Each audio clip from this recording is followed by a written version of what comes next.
The oncology ward was quiet, except for the steady beeping of monitors and the soft whir of my chemotherapy pump. I sat alone in the treatment chair, watching my family pack their designer carry-on bags at my bedside. "We can't cancel our cruise for your chemo," my sister Jessica announced, carefully arranging her new Gucci sunglasses. "Mom and Dad agree it's not that serious. It's just your first round anyway. The Caribbean waits for no one," Mom added, checking her passport. "The cruise line's cancellation policy is very strict. Besides, Dr. Roberts said this is a very treatable form of lymphoma." I stared at the red liquid slowly dripping into my IV, wondering how my stage 3 lymphoma had become less important than their 7-day luxury cruise. They'd booked it 6 months ago, long before my diagnosis, but the timing couldn't have been worse. "Sarah, honey," Dad said, straightening his vacation polo shirt, "you're 30 years old. You don't need us holding your hand through every treatment. This will teach you independence." Independence, right, because that's what you need most when starting aggressive chemotherapy, to be completely alone. The oncology nurse, Maria, shot them a disapproving look as she adjusted my medication. She'd been trying to explain the importance of family support during initial treatment, but they'd dismissed her concerns with practiced ease. "We're all medical professionals here," Mom reminded everyone. She was the head of cardiology at Metro General, while Dad ran the surgical department. Jessica was a dermatologist with a thriving private practice. "We understand the protocols better than most." What they didn't mention was that I was also a medical professional, just not the kind they respected. My role as director of oncology services apparently didn't count since it involved too much paperwork and not enough prestige, as Jessica often said. "Your cruise ship leaves at 4 p.m., right?" I asked quietly, checking the time. "You should probably head to the port now to avoid traffic." "Oh," Jessica exclaimed, grabbing her designer suitcase. "She's right, we need to go. Sarah, try not to bother the nurses too much. They have real emergencies to handle." Mom paused at the door. "We'll check on you when we get back next week. Make sure you keep up with your fluids and rest. And don't forget to file those department budget reports. Sick leave isn't an excuse for missing deadlines." I watched them hurry out, their excited chatter about cruise activities fading down the hallway. Maria waited until they were gone before placing a gentle hand on my shoulder. "I'm so sorry, Dr. Anderson," she said softly, using my professional title, something my family rarely did. "Would you like me to call someone else for you?" I shook my head, maintaining my composed expression. "No need, Maria. I'm used to handling things on my own." What my family didn't know, what they'd never bothered to ask, was that my paperwork role had changed significantly 6 months ago. The hospital board had unanimously voted me in as the youngest executive director in the hospital's history. I'd kept the news quiet, wanting to prove myself before making any announcements. The hours crawled by as my first chemotherapy session continued. My phone occasionally buzzed with cruise ship photos, my family posting endless selfies from their luxury suite, the champagne welcome reception, the gourmet dinner at the captain's table. Maria stayed past her shift to check on me, but I insisted she go home to her family. "I'll be fine," I assured her. "The night shift knows how to reach me if anything comes up." As darkness fell outside my window, I reviewed hospital documents on my tablet, my fingers slightly shaky from the medication. Department reviews were scheduled for next week, including performance evaluations for all department heads. How interesting that my family had chosen this particular week for their vacation. At midnight, the night nurse brought me some tea and helped me settle in for a few hours of rest. "Big day tomorrow," she said with a knowing smile. She, like most of the staff, was well aware of who really ran the hospital now. My phone lit up with another cruise photo, my family toasting their first night at sea. Mom had tagged it #blessed #family first #living our best life. The irony would have been funny if it weren't so painful. I closed my eyes, trying to focus on tomorrow instead of the nausea building in my stomach. The hospital board would be meeting at 9 a.m. sharp to review departmental leadership. As executive director, my first major decision would be evaluating the performance of our department heads, including the heads of cardiology and surgery. Mom and Dad had no idea that their daughter, the one they'd left alone during chemotherapy to go on a cruise, would be deciding their professional futures. They'd never bothered to read the hospital-wide memo announcing the leadership change, too busy planning their vacation to notice their underachieving daughter's name at the top of the organizational chart. Through the window, I could see the lights of other hospital rooms where patients were fighting their own battles. Some had families cramped in uncomfortable chairs beside them, refusing to leave their loved ones alone. Others, like me, faced the night in solitude. But unlike those other patients, I had the power to ensure this kind of abandonment wouldn't happen again, at least not in my hospital. Sometimes the most important medical lessons come from unexpected teachers. I drifted off to sleep as another cruise photo lit up my phone. Let them enjoy their vacation. Tomorrow would bring a very different kind of wake-up call. The morning brought a flurry of activity to the oncology ward. My second day of chemo was scheduled to begin at 10 a.m., but first I had a more pressing appointment. At 8:30 a.m., my assistant helped me into a wheelchair, my professional attire carefully arranged to hide the IV port in my chest.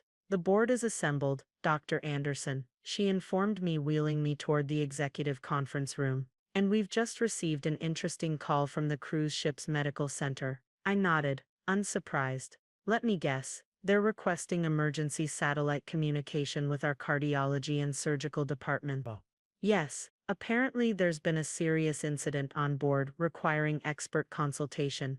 They specifically asked for Dr. Catherine Thompson and Dr. James Thompson. How unfortunate that both department heads are unreachable during this emergency, I said quietly, straightening my blazer. I suppose they'll have to speak with the executive director instead. The conference room fell silent as I was wheeled to my place at the head of the table. Board members tried to hide their concern at my pale appearance, but I could see the sympathy in their eyes. They'd all visited me yesterday, after my family left, each expressing their disgust at my abandonment.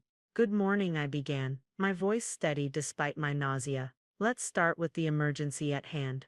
The cruise ship Paradise Dreams is requesting immediate medical consultation. Their medical center has reported multiple cases of severe food poisoning, including 3 passengers from our own hospital's leadership team. The irony wasn't lost on anyone in the room. Unfortunately, I continued, the heads of cardiology and surgery are currently unavailable, having left the hospital without proper coverage during a critical review period. This brings us to our first order of business, departmental leadership evaluation. My assistant distributed thick folders to each board member. Inside were 6 months of meticulously documented incidents, missed emergency calls, abandoned patients, neglected responsibilities, all in favor of social events and personal activities. As you can see, I gestured to the evidence. There's been a disturbing pattern of behavior from certain department heads. This latest incident, abandoning hospital duties for a cruise during performance reviews, leaving no proper chain of command, is merely the most recent example. The board members flipped through the pages, their expressions growing darker with each documented violation. And now, I added, their negligence has left us unable to provide emergency consultation during a medical crisis. A crisis, I might add, that affects them personally. Right on cue, the conference room phone rang. The cruise ship's medical center was calling again, this time sounding decidedly more desperate. I pressed the speaker button.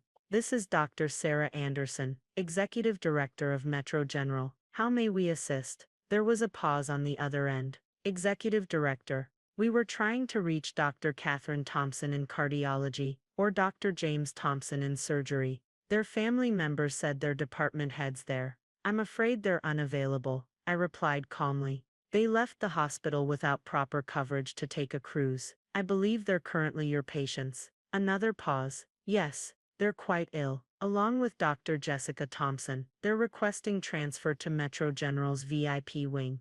I see, I said, meeting the board members' eyes. Unfortunately, our VIP wing is currently under review due to certain leadership issues. We'd be happy to admit them as regular patients, subject to standard protocols and waiting periods, of course. The ship's doctor cleared his throat uncomfortably. They're insisting on speaking with hospital leadership. They say it's a family matter. A family matter, I echoed, my voice remaining professional. Like my first chemotherapy session yesterday was a family matter. Please inform them that the executive director will be happy to discuss their situation during regular office hours next week. For now, they'll need to follow standard patient protocols. After the call ended, I turned back to the board. Now shall we discuss the future of our cardiology and surgical departments? I believe we need leadership that understands the true meaning of medical responsibility and family support. The board's vote was unanimous. By the time my family's water taxi rushed them back to shore 12 hours later, their department head positions had been reassigned. Their hospital privileges were under review, and their daughter, the one they'd left alone during chemotherapy, was officially their superior. They arrived at the hospital looking decidedly unwell, still in their cruise wear, only to be met by hospital security, who directed them to the regular emergency room entrance. No VIP treatment, no special access, no preferential care. But we run departments here, I heard Mom protest weakly. Not anymore, the security guard replied, checking his updated staff list. You'll need to speak with the executive director about that. I believe she's in oncology right now, receiving her chemotherapy treatment. You know, the one you left her alone for? I closed my eyes as Maria started my second round of chemo, knowing my family was finally learning the most important lesson in medicine. Every patient deserves care, compassion and support, even the ones you think don't matter. Sometimes the best treatment for arrogance is a strong dose of humility. 3 days after their inglorious return from the cruise, my family finally gained enough strength to demand a meeting with hospital leadership. They were still pale from their bout with food poisoning, their designer cruise outfits replaced by rumpled hospital gowns. Security escorted them to the oncology ward, where I was receiving my third chemotherapy treatment. The conference room had been specially arranged, my treatment chair at the head of the table, IV pole standing sentinel beside me. This is completely unprofessional, Mom declared as they entered, though her voice lacked its usual authority. Having a meeting here, like this? Actually, I replied calmly, adjusting my hospital blanket. I believe it's perfectly appropriate. You see, unlike some medical professionals, I don't abandon my treatments for meetings. They sat uncomfortably, avoiding the sight of my chemotherapy drip. Jessica kept checking her phone, probably hoping her private practice hadn't heard about this scandal. Let's discuss your positions at Metro General, I began, opening their files, or rather your former positions. This is ridiculous, Dad interrupted. We've run these departments for 15 years. You can't just, I can and I did. I cut in smoothly. As executive director, it's my responsibility to ensure this hospital maintains the highest standards of patient care and professional ethics, standards that you've repeatedly failed to meet. I handed them each a thick folder of documented violations, missed emergency calls, abandoned procedures, neglected responsibilities, and most recently, abandoning your posts during a critical review period to take a cruise. We didn't know about the review period, Mom protested weakly. Because you never read hospital communications, I replied. Too busy planning your vacation to notice the memo announcing your daughter's promotion to executive director 6 months ago. Their faces showed the slow dawn of realization. All those meetings they'd skipped, all those memos they'd ignored, all those times they'd dismissed my paperwork role. Sarah Jessica tried, using my first name for once. We're family, surely we can. Family? I interrupted, my voice still professional but carrying an edge. Was it family when you left me alone for my first chemotherapy treatment? Was it family when you said my cancer wasn't serious enough to cancel your cruise? Maria chose that moment to enter, checking my medication. She pointedly ignored my family as she adjusted my anti-nausea drugs. Your department head positions have been filled by doctors who understand that patient care comes before luxury cruises, I continued. Your hospital privileges are under review, and your access to the VIP wing has been permanently revoked.